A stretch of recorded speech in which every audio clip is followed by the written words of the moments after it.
Hi, my name's Enoch. I am a novice YouTuber. This is my very first YouTube video, and I want to talk about journaling and planning. I have been journaling and planning since I was a very little kid.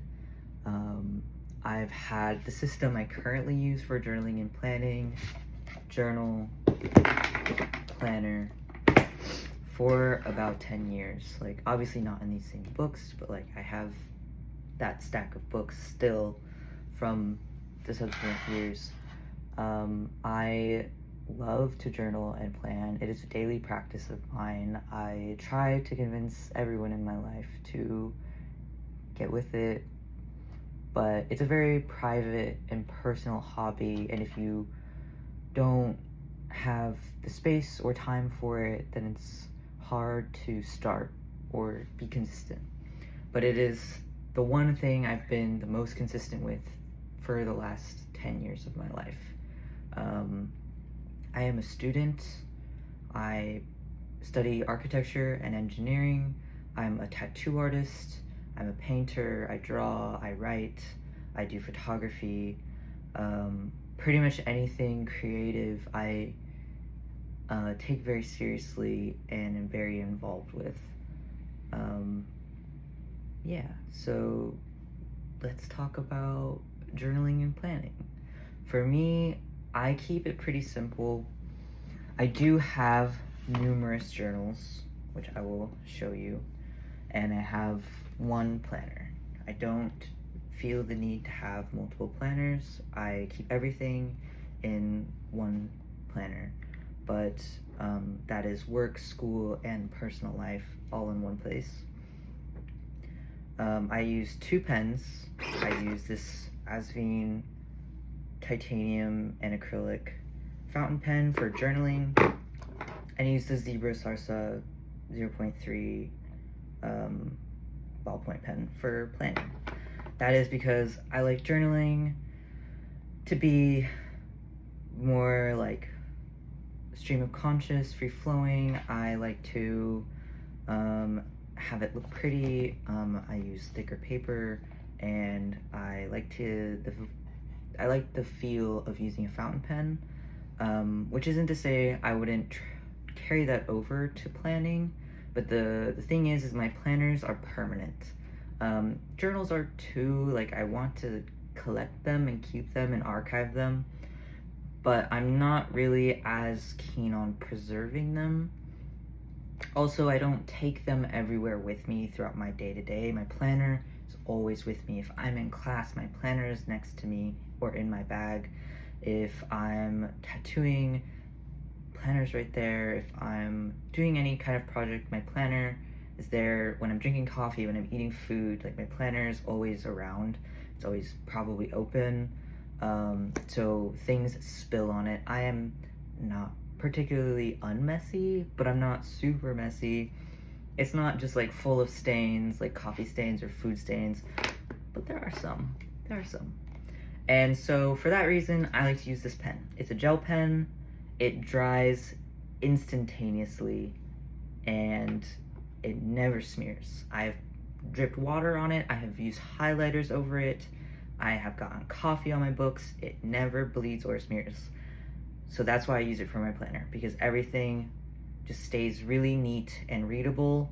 And in my journals, I don't have that same level of care. I don't take them everywhere with me. I don't eat or drink around them very much. I don't need the same level of like pristineness. So the ink that I use for my fountain pen is just black ink. I forget the brand. Oh, it's called Hunters. It's very cute. I like it. I got it at this shop in the city I live, which is Philadelphia, called Amoy, which is this like Japanese inspired stationery store. They don't exclusively carry Japanese products, but that is most of what they carry. But that is my favorite place in Philadelphia, and I get almost all my stationery from there. But to get into like my system, I have this many journals in my rotation. This is a Life Clyde collab 2mm grid notebook. These are all just Muji brand grid notebooks. They're 5mm grid. So the first one I call Enon, which is like kind of like a writing alias for me when it comes to poetry. So this book is mostly poetry and prose. It's very personal, but it's not to say that I write about life happenings in here. It's more like very abstract feelings and thoughts and concepts. Then I have like kind of a journal prompts journal where I'm not journaling about my daily life in here. I have very specific prompts that I respond to. And this is kind of like how I process stuff, or how I think about my life ahead of me. Like, for example, some of these prompts in here, they vary, but like this one says, what makes you feel the most alive? What are you passionate about? Write a letter to your old self. What emotions have I been avoiding and why? So they can be a lot of different kinds of prompts. But they're really just like, I really only use it when I want to write, I don't feel like I have anything to say, and I need something to kind of bring it out of me. Then I have my commonplace. I'll be so honest with you, I'm not a commonplacer. This book has like, I don't know, like, it has not gotten a lot of love. I've had it for almost a year now. I've made maybe 6 entries. And I think the reason is for that is because I don't really like to write about the media I consume that much. If it was books, perhaps, but I used to be a really avid reader. I would read multiple books a week, if not at least one. And then when I became a student and studying became more of a priority, it just kind of fell off. So for the last 6 years of being a student, I haven't read that much. I have read some things, but mostly I just like reread the same books because it's what comforts me. I read a lot of Haruki Murakami. I read some theory, but I don't read very often, don't read very much. I read in short bursts, very few and far between right now. I'm just kind of, studying has just kind of made me extremely burnt out on reading. I love to read. I have always loved to read, but I just can't get over that feeling of having homework. As a person with autism, I hate saying that on the internet because people are weird about it, but with autism, reading is kind of a mixed bag for me, especially when it comes to like, or just like issues with, I guess, being told what to do, even when it's coming from myself, it's like a issues with kind of authority, I guess, or like, yeah, I just don't really like feeling like I have homework for myself. Like, even in therapy, I don't like being given workbooks or manuals to take home, worksheets to do. I do my homework in school because I literally have to, or I will fail. And that is precisely the reason why I don't force that on myself in my regular life. I'm not going to tell myself I have to read or I will fail, because that's not true and it doesn't make me feel good. If I'm not reading for myself out of pleasure, then I don't want to read. And I feel that way about consuming most media. I don't like to be told when I should or have to consume a piece of media. I want to do it because it feels right to do for me in that moment. And that's kind of just how I approach most things. It needs to be good for my brain. And reading is good for my brain, but just not when I'm forcing myself to do it. And I haven't been able to find the pleasure in it in a long time because of studying so much, because I read textbooks all day, every day, and it gets old. It gets really old. And I love my coursework. I love what I study. But because it takes up so much time, it's so much reading, it's so much consuming information, I just lose, the time and space in my mind for other types of reading and consuming media. This journal, last but not least, is like my stream of conscious journal. This is like my daily journal. I write in this every day, almost all day, depending on what I have planned for the day. Because I'm a tattoo artist, I don't work every day. I work on like a busy month, like 2 to 3 times a week. And on unbusy months, much less. This is not a busy month for me. I have 4 tattoos this month, which is, scary in this economy. But let's not talk about that. And yeah, so I just it's just a lot of words. It's just a lot of words. It's not like I don't memory keep, which is like not to say there's anything wrong with it. It's just not for me. I don't find any reason to do that or like to decorate my journal. The stickers and ephemera in my journal just kind of distract me from my thoughts, and also that it chunks up the pages. I don't like a chunky journal. I like to write in it comfortably. I don't want my pen to be skipping over the edges of stickers on the back of the page or anything like that. So my journal is free from all kinds of decoration or distraction. It is just words. Lots of words. My commonplace journal, on the other hand, for what entries I have done, very decorative. I like to, because it's about media, it's about thoughts, it's about concepts. I like to decorate it for that reason, to kind of have a visual aspect to go with the things I'm talking about. But my journal, I just like it to be that, just words. And my planner, as you can see, cute, decorated. This is, so the way I plan is, I think, very unique to me. I don't bullet journal, and I don't use any kind of printed planner. I handwrite my entire planner in blank notebooks. This is a Clyde notebook, 2mm grid, lay flat journal. And because it's small, it only fits about 3 months in it, which is fine for me because that's like a semester or a term of classes, and I kind of like to break up my planners by semester. So I'm cycling through planners pretty frequently, actually. I don't use the Hobonichi system, for example. You might use two planners at most in a year if you're using the FX system. If you're using the cousin, then you would only use one. I think that's how it works. I'm not an expert. But yeah, I just I like to have fast turnover with my planners. I kind of like to finish them very quickly and start a new one, because I think that kind of helps me refresh for a new semester of school or just a new chapter in my life. I don't like to be stuck in the same planner for an entire year, because then I feel stuck in life.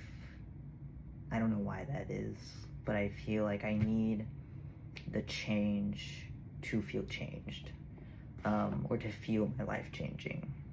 A fresh planner makes me feel fresh, and at the end of my planners, typically pretty sick of them. Sick of them only in the sense that I'm just ready to start a new one. The thing is, though, I plan the same way all the time. I have stuck with this style of planning for the last 5 years, where, if you can see, I have my homework, my study, my classes, and my personal to-do lists. I've been doing that specifically for the last 2 years, but I've used this same kind of structure for my planners since I started planning. The other thing I like to do is in the beginning of every month, I kind of have like an overview of the month and birthdays I want to remember, goals, to-dos, stuff like that. I can't really read all that. And a habit tracker. Sometimes this habit tracker page is filled to the brim with different habits I want to keep. This month, not so much. I don't have a lot going on. I don't have a lot of things I want to keep track of. Because sometimes it just makes me feel bad about myself. This is my planner for 2026. It's in a Life Clyde, or just a Life notebook, actually. It's not Life Clyde. It's just a Life notebook, grid notebook. I painted the cover. I'll remove the plastic cover so you can see it. It's usually like bright red and just says Life on it. But I painted over it because, there's the red, because I just felt like it and it looks cool to me. And it's eyeballs, which as you'll learn is kind of a motif for me. 2026 planner. This one, as you can see from the tabs, is not the whole year, but it is a good amount of the year. It's 8 months. It's 8 months, which is bigger than my planners have been in a long time, and that's really not for any special reason. It's just because this planner, or this notebook, it was big enough for it. I usually use smaller notebooks. I wanted to kind of try something different with this notebook because I really like this paper. Life and Clyde paper, both of them, they're different companies, but they collaborate on some things. But individually, I really like their papers also. They work great with fountain pens, they work great with markers, they take ink really, really well. They look great, they're creamy and not bright whites, which is way easier for my eyes. Here's like a preview of what this year looks like. For this one, I remember when I made it a while ago actually, because I was really excited about 2026 back in like, I don't know, February of 2025. Don't know why, I just was really excited for it to be 2026. I actually do know why. I was in classes, I was doing really well, I was ready to start my final year in the fall of school. I was going to graduate next spring, so spring of 2026, and so this journal, or this planner, was meant to be like me ending my undergrad, and then the completion of it was like kind of was the send-off for me to my graduate program. Things did not work out that way at all. I am not in my final year of undergrad anymore. I'm not even in classes right now because I lost the ability to pay for school completely. It just like was swept out from under my feet, completely unexpected, not to any fault of my own. It just happened that way. I lost all my scholarships from maxing them out because I've been in school for so long. Then I also lost the ability to get loans because of personal reasons with my parents. And then, yeah, school was just kind of like, I had to finish that semester and just stop, which is why I'm transferring schools now, because at my old school, I couldn't get any loans or scholarships because they just wouldn't give them to me anymore. And my grades were fine. I didn't have any kind of academic failings for why they would take my scholarships away. They just said I have had enough of them. So I'm transferring to a different school in the city. I'm staying in Philadelphia, but they're gonna pay for pretty much my whole tuition, which is really cool. But it means I have at least 2 more years to my undergrad, and grad school, I don't know her anymore. She ghosted me. So that's how that is. So honestly, recently I've been kind of thinking of just scrapping this planner and making a new one, but I don't think I will. because it's a lot of work. I draw and write my whole planner myself. It takes hours to do it. I like to do it. It's very calming for me, but it's work. And also, I just don't see the point. I understand there was a dream associated with this planner, and I think that's the part of me, like the part of me that wanted that dream no longer wants this planner to remind me of it. But I'm a big boy. I can cope.